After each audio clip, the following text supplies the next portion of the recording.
Arraunketaren aurrekarietako bat arrantza izan zen.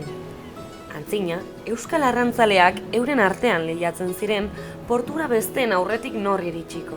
Arraina, preziorik onenean saltzeko asmoz. Balearen eiza eren traineru bidez egiten zen. 1901 Orion harrapatutako balearen bertsoe kontatzen diguten bezala.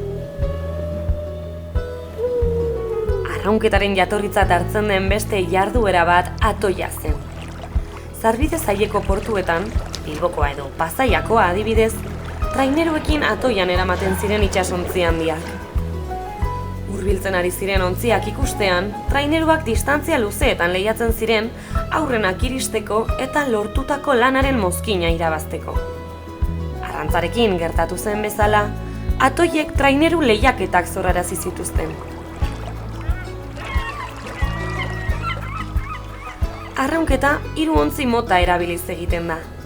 Batela, 4 arraunlari eta patroiarekin, traineria, 6 arraunlari eta patroiarekin, eta azkenik trainerua, 13 arraunlariz eta patroia osatua. Modalitate nabarmenena trainerua da. Antzinako estropadei buruzko testigantza gutxi badago ere, kondairak dio lehenengo estropada 1719ko uztailaren 22an egin zela. Bermeok eta mundakak Izaro Uhartearen jabegoagatik lasterketan lehiatu zirenean.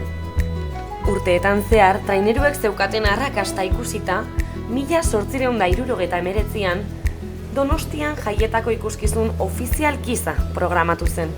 Eta 1887an lehen lehiaketa ofiziala antolatu zen Bizkaian.